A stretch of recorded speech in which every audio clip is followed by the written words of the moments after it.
The twin suns of Aurelia Prime hung low in the dust-choked sky, bleeding orange light across the desert.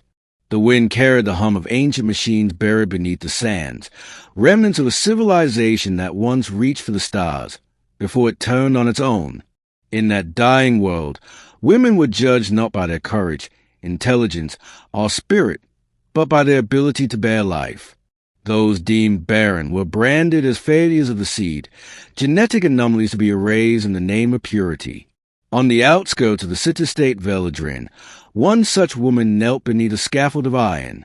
Her name was Lyra Kesh, aged 24. Her hands were bound, her dark hair caked in dust. The crowd gathered in silence as the guard prepared the burial pit.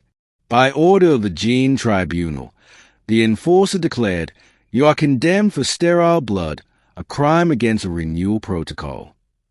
Lyra's voice, hoarse but steady, carried through the air.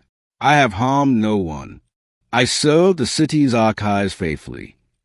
The enforcer didn't respond. He simply signaled the diggers.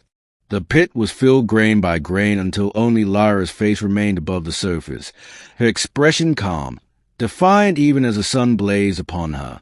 When the crowd dispersed, the desert swallowed her cries. The beginning, the broken soldier.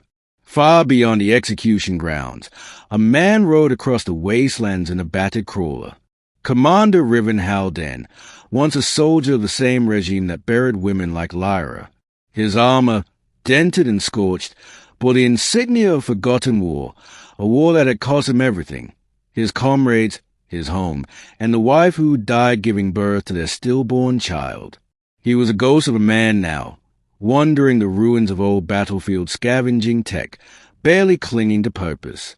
His eyes were the color of storm steel, his heart cold as steel. Until that day, Riven's crawler stuttered to a halt near the edge of Veladrin's exclusion zone.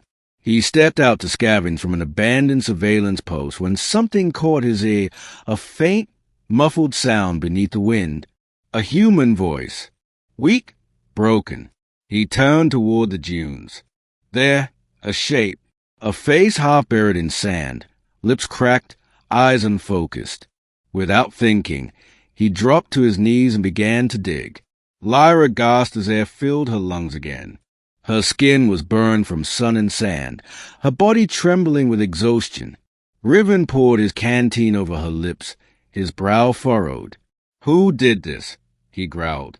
Her voice was barely a whisper. "Veladrin, the tribunal." He cursed softly, cutting her bindings.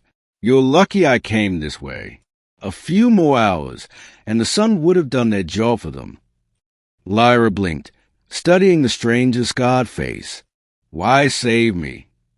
Riven hesitated, then said quietly, "Because no one saved mine." The middle, the seed and the scar. Riven took Lyra to his outpost, a forgotten bunker half buried in the sands. Its walls were lined with relics from the old wars, drones, weapon parts, maps of colonies long lost. She slept for 2 days straight. When she finally awoke, Riven was repairing a damaged power core, the light from his tools flickering against the steel walls. "You should have left me," she murmured. He didn't look up. "I've left too many already." Over the following days, Lyra regained her strength. She learned to move through the bunker's shadows, exploring its relics. In the archives, she found something that shocked her, genetic data from before the tribunal's rise. The barren bloodline wasn't a disease. It was a mutation designed for survival, resistance to radiation, adaptability in hostile climates. Her condition wasn't a flaw. It was evolution. When she told Riven, he stared in disbelief. "You're saying they are killing the next stage of humanity." Lyra nodded grimly. "The tribunal calls it corruption, but they're exterminating their own future." The soldier's fists clenched. "I fought for those bastards. I burned cities in their name." "You can still fight," she said softly, "but this time for something worth saving." The turning point, the hunt begins. Their discovery didn't stay secret for long.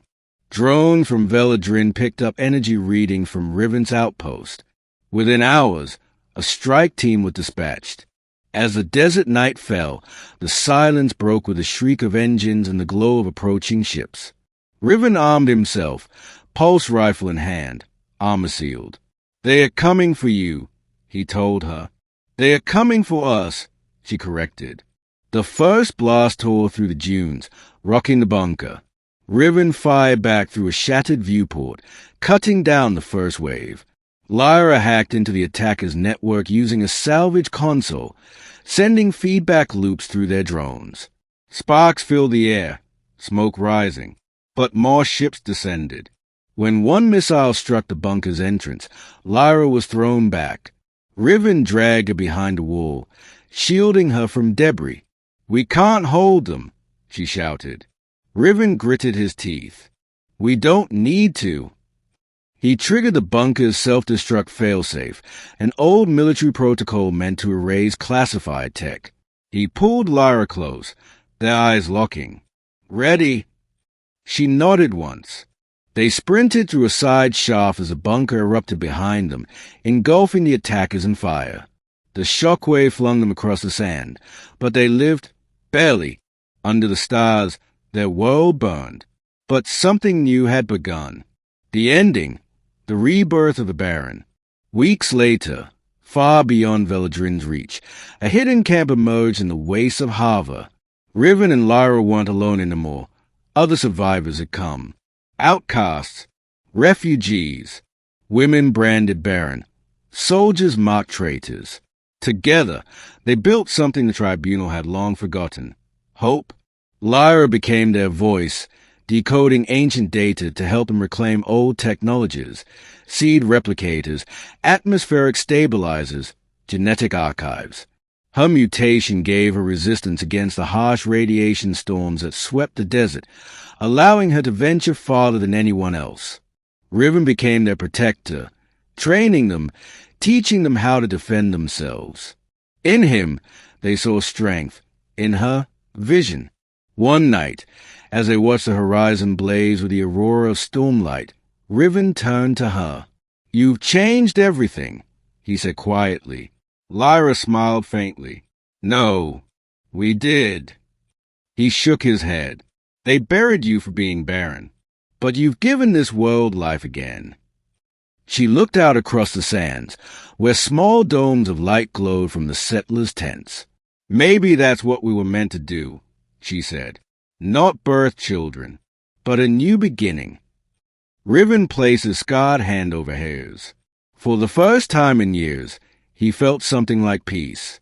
Above them, the stars shimmered, bright, eternal, and free. And as the wind whispered across the dunes, the name of their rebellion took root. The Order of the Reborn, the barren who became creators, the broken who became protectors. And in their unity, a dead world began to breathe again.